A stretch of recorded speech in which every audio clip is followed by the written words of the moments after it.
बनाना है। दृष्टि, वृष्टि और टेष्टि। टेष्टि माने कभी भी किसी भी संस्था पे विश्वास मत करना, किसी भी संस्था पे। हमारे ग्रंथ तो ये कहते हैं कि भले आप संस्था बनाओ, लेकिन कमान जो है बोले एक व्यक्ति के हाथ में होनी चाहिए। कोई भी संपत्ति अगर संस्था बना करके उसको सार्वजनिक किया गया तो उस संपत्ति का दुरुपयोग होता है। भले हम संस्था बनावे, लेकिन कमान जो है बोले एक व्यक्ति के हाथ में रहेगी, उस संपत्ति का दुरुपयोग नहीं होगा। क्योंकि दृष्टि, वृष्टि और टेष्टि ये तीन जो हैं विश्वास के योग्य नहीं। नेत्रों पे विश्वास नहीं करना चाहिए, प्रकृति पर विश्वास नहीं करना चाहिए और संस्था टेस्ट पे विश्वास नहीं करना चाहिए। तीनों परिभाषाएं हैं। विश्वामित्र जी जब अपने आश्रम में हैं, विश्वामित्र महामुनि ज्ञानी। जब याचना के लिए किसी के दरवाजे पे गए हैं तब क्या लिखा है? जब याचना के लिए कारी दंडवत मतलब प्रणाम कर करके अब मुनि सन्मानी। जब आश्रम में थे तो महामुनि और ज्ञानी थे, और जब याचना के लिए गए हैं तो मुनि हो गए, और जब ये मांग बैठे तब चौथे पन पायो सुतचारी, और विप्र वचन नहीं कयो विचारी। ब्राह्मण बना दिया। तो मैंने पहले दिन कहा था ये मानस जो है ये प्रयोग शास्त्र है। कबीर ने भी कहा है सहज मिले सो दूध सम, मांग मिले सो पानी, और कहे कबीर सो रक्त सम, जामे ऐचा पानी। हमारे ग्रंथ कहते हैं व्यक्ति को देने की प्रवृत्ति बनानी चाहिए, लेने की प्रवृत्ति नहीं रखनी चाहिए। व्यक्ति को प्रणाम करने की प्रवृत्ति बनानी चाहिए, प्रणाम करवाने की प्रवृत्ति नहीं बनानी चाहिए। व्यक्ति को सम्मान देने की प्रवृत्ति बनानी चाहिए, सम्मान लेने की प्रवृत्ति नहीं बनानी चाहिए। आप अनुभव करके देख लेना, एक गृहस्थ जो होता है वो आसानी से शरीर से प्राण छोड़ देता है, और हम जैसे संत महात्मा कभी भी देखना ये आसानी से नहीं मरते हैं, सभी घिट घिट के मरते हैं। कारण जिंदगी भर हम लोग आपका खाते हैं, आपसे प्रणाम करवाते हैं, आपका सम्मान लेते हैं, आपकी जय जयकार सुनते हैं, इससे हमारे पुण्यों का ह्रास होता है। प्रणाम करवाने से, दान लेने से, सेवा लेने से, सम्मान सुनने से, यश सुनने से व्यक्ति के पुण्यों का ह्रास होता है। समझदार व्यक्ति वही है कि कभी भी याचना के लिए मन में वृत्ति बननी ही नहीं चाहिए। विश्वामित्र जी जाते हैं, राजा ने प्रणाम किया है, करी दंडवत मुनि सन मानी। सम्मान दे करके लाए हैं राज्य में, और क्या लिखा? निज आसन बैठारेउ आनी। यद्यप कोई अतिथि आता था तो उसका आसन अलग होता था, लेकिन राजा इतने डरे हुए थे कि दशरथ जी ने अपने आसन पे विश्वामित्र जी को बिठाया। संतों ने कहा अपने आसन पे क्यों बिठाया? क्योंकि विश्वामित्र जी का जो आश्रम था वो अवध की सीमा में था, अगर किसी ब्राह्मण पे, संत पे, गौ पे, धर्म पे अगर किसी प्रकार का कोई दुख हो रहा है तो उसका दोष का मालिक राजा है। विश्वामित्र जी कहते, राजन, आपके राज्य में मारीच, सुबाहु और ताड़का हमें परेशान कर रहे हैं। आपकी क्या व्यवस्था है? आपके राज्य में यज्ञ सुरक्षित नहीं है, आपके राज्य में संत महात्मा सुरक्षित नहीं है, आपके राज्य में शुभ कर्म करने के लिए कोई स्वतंत्र नहीं है। तो जब ये बात विश्वामित्र जी कहेंगे तो राजा ने अपना विवेक लगाया, तुरंत कह देंगे, महाराज सिंहासन पे तो आप बैठे, राजा आप अपनी व्यवस्था अपने आप कर लो।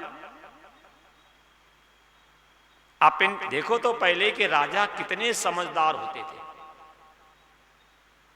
मैं एक पुस्तक पढ़ रहा था, उसमें एक कथा थी कि राजा भोज के सामने एक पुत्र को लेकर के और दो माताएं झगड़ते हुए पहुंच गई। एक मां कह रही है मेरा है और दूसरी कह रही है मेरा है। राजा ने देखा भोज ने कि एक पुत्र के लिए दो माताएं लड़ रही हैं। राजा भोज ने कहा तलवार लेकर के आओ। क्यों? बोले इसमें लड़ने की क्या बात है, तलवार लेकर के आओ, मैं बीच से काट दूंगा और आधा आधा दोनों लोग ले लो। जैसे राजा तलवार लेकर के बढ़े, जो जन्मदाता माती रो करके बोली, महाराज पुत्र को मत काटो, अरे इसके पास रहेगा तब भी तो कम से कम मैं पुत्रवती तो बनी रहूंगी, और अगर आप मेरे पुत्र को मार दोगे तो मुझे पुत्रवती का सौभाग्य जो मिला है वो चला जाएगा। जैसे असली मां रो करके बोली, भोज ने कहा असली मां ये है, जिसने पैदा किया है वो पुत्र को मरता देख नहीं सकती। देखो तो उस जमाने के राजा एक चुटकी में न्याय दे देते थे, और इस जमाने के 100 साल तक मुकदमा चलता है, निर्णय होता ही नहीं। ये कथा क्योंकि पहले के राजा समझदार होते थे, स्वावलंबी होते थे। इस जमाने के राजा एक चपरासी की नौकरी पाने के लिए कोई न कोई योग्यता चाहिए, लेकिन नेता बनने के लिए कोई योग्यता है? बोले नीत करे अनीत, वही है राजनीति। जो बोलने में नीति और करने में अनीति, बोले वही राजनीति में सफल होता है। दशरथ जी राजा थे, इन्होंने दूरदर्शी थे। ये मन में सोचा कि मेरा राज्य जो है, मेरे राज्य में संत महात्मा शुभ कर्म सुरक्षित नहीं है, ये महात्मा क्रोध करेंगे तो मैं सीधे कह दूंगा महाराज क्रोध मत करिए, सिंहासन पे आप बैठे हैं, राजा आप हैं, अपनी व्यवस्था अपने हाथ से कर लो।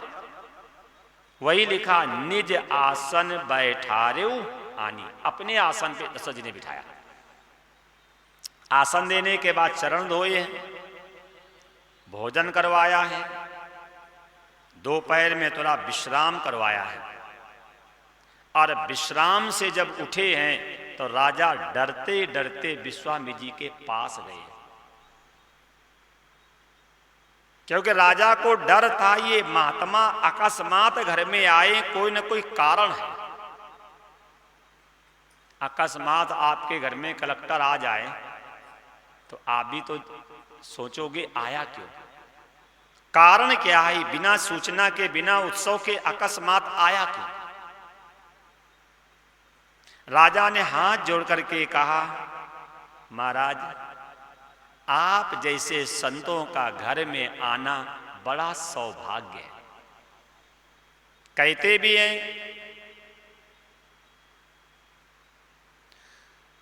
गांव में संत आवे कृपा, अगर रुक जावे तो अति कृपा, अगर गली में आ जावे तो विशेष कृपा, और मेरे गेट पे खड़ा हो जाए तो सौभाग्य। हमें समझाने लगे अहो सौभाग्य, अगर हम फिर भी न माने तो हमारा है दुर्भाग्य। दशरथ जी ने कहा महाराज आप जैसे संतों का हम जैसे गृहस्थों के यहां आगमन होना अमंगल का नाश और मंगल की प्राप्ति का संकेत है। इसी उद्देश्य से पहले संतों को घर में बुलाते थे, चरण डलवाते थे, भोजन कराते थे, सत्संग करते थे। क्यों? संतों के आने से दिशा और दशा दोनों ठीक होते हैं। महाराज कैसे आना हुआ? विश्वामित्र जी ने कहा महाराज हम एक यज्ञ कर रहे हैं और उस यज्ञ में मारीच, सुबाहु और ताड़का विरोध करते हैं, इसलिए मैं आपके यहां याचना करने आया हूं, कुछ सहायता के लिए आया हूं, कुछ मांगने के लिए आया हूं। दशरथ जी ने सोचा सेना मांगेंगे दे दूंगा, अगर कहेंगे कि सेना से काम नहीं चलेगा तो मेरे घर में पत्नियां भी तो ऐसी हैं जो दैवासुर संग्राम में युद्ध में सहायता करती हैं। अगर स्त्री नहीं मांगेंगे, सेना नहीं मांगे तो हमसे कहेंगे हम चल देंगे। अरे हम तो चक्रवर्ती राजा हैं, मेरे सामने मारी सुबाहु ताड़का की क्या औकात कि मेरे राज्य में रह करके यज्ञ को होने ना दे, संत को रहने ना दे, धर्म को होने ना दे, ऐसा तो असंभव। तो राजा ने कहो क्या चाहिए आपको, हम चलें कि पत्नी भेजें कि सेना भेजें? विश्वामित्र जी कह रहे हैं अनुज समेत देव रघुनाथा, हमें राम के सहित लक्ष्मण को दे दो। दशरथ जी ने कहा महाराज पहले तो चारों पुत्र मुझे प्राणों के समान प्रिय हैं, चारों पुत्र मुझे प्राणों के समान प्रिय हैं, लेकिन राम देत नहीं बनत गुसाई। गुसाई कहते गो माने इंद्रिय, साई माने स्वामी, जो इंद्रियों को बस में कर ले उसी का नाम गोसाई। तो दशरथ जी कह रहे हैं राम देत नहीं बनत गुसाई। अरे इंद्रियों पे संयम करने वाले विश्वामित्र जी, यद्यप मुझे चारों पुत्र प्रिय हैं, लेकिन जो आपने कहा रघुनाथा शब्द जो कहा है, राम देत नहीं बनत गुसाई, राम को नहीं दूंगा। अगर आप कहें तो दे प्राण ते प्रिय कछु नहीं, शरीर और प्राणों से ज्यादा प्यारा व्यक्ति को कुछ है? वेदांत में एक बात दी गई है, प्रत्येक जीव क्या चाहता है? प्रत्येक जीव चाहता है दुख की निवृत्ति और सुख की प्राप्ति। जितने 84 लाख प्रकार के जीव हैं सबका यही सिद्धांत है, क्या चाहते हैं? दुख की निवृत्ति और सुख की प्राप्ति। कोई भी जीव जंतु दुख चाहता है क्या? सब दुख की निवृत्ति चाहते हैं और सुख की प्राप्ति चाहते हैं। दशरथ जी कह रहे हैं दे प्राण ते प्रिय कछु नहीं, शरीर और प्राण से ज्यादा प्यारा कुछ नहीं है। अगर आप आज्ञा दें तो एक पल में हम प्राण आपको दे सकते हैं, एक पल में। क्यों? दशरथ जी ने पूर्व जन्म में जब मनु थे तो भगवान से वरदान मांगा था, मन मन बिन फन जे में जल में ने मीना, अब मम जीवन तुम ही अधीना।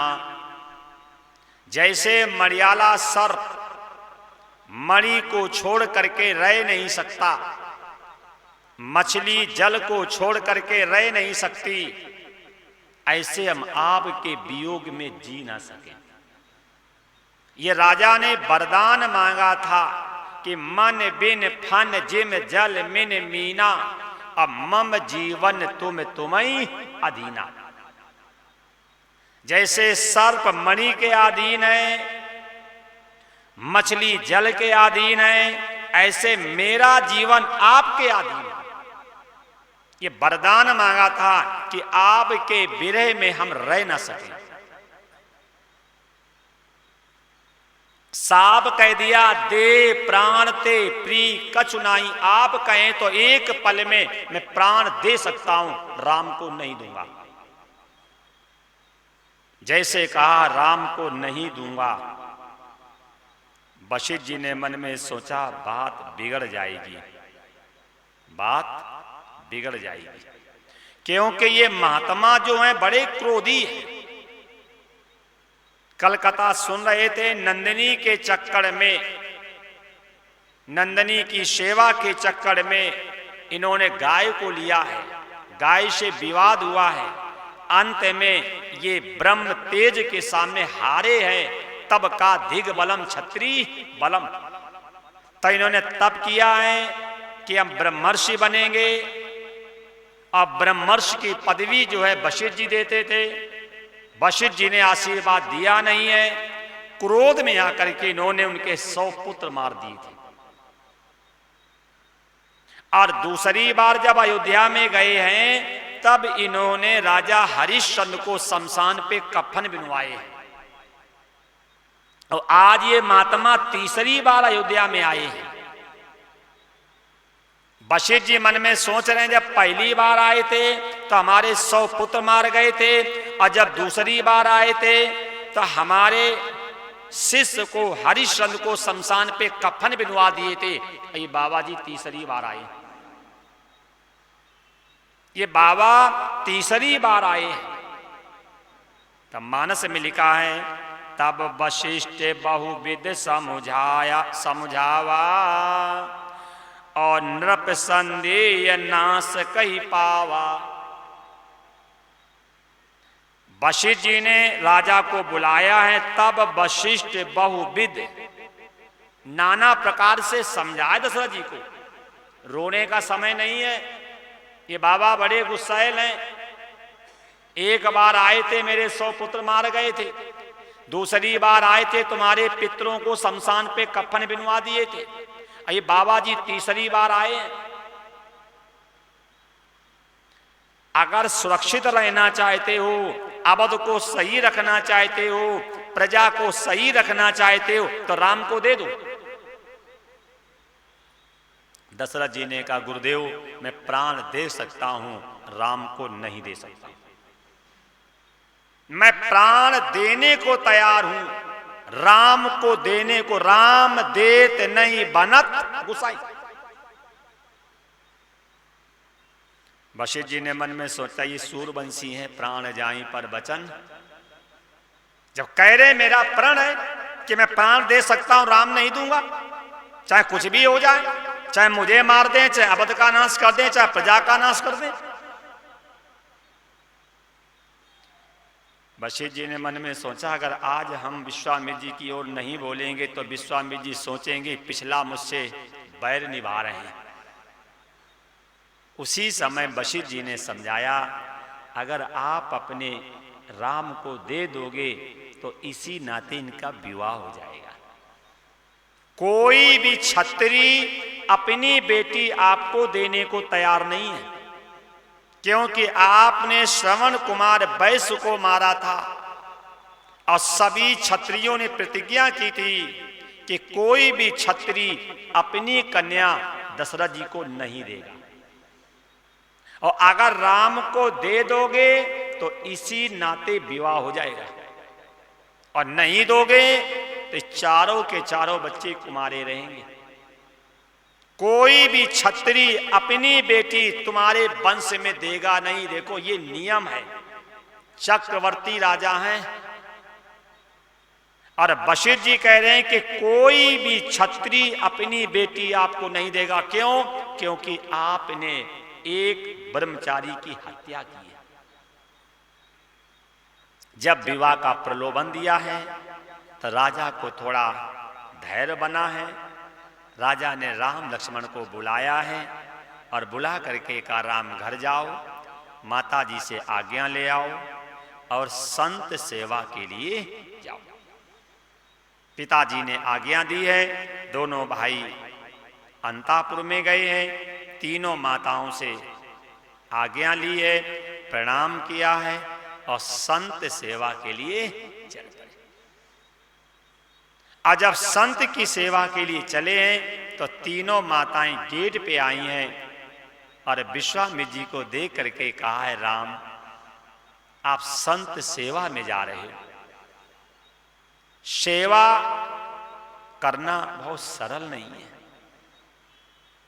सेवक जो होता है वो स्वामी को हर प्रकार से संतुष्ट और प्रसन्न करता है। राम कोई ऐसा काम मत करना, कोई ऐसी क्रिया मत करना, कोई ऐसा व्यवहार मत करना, कोई ऐसा आचरण मत करना जो महात्मा जी आपसे उद्विग्न माने दुखी हो।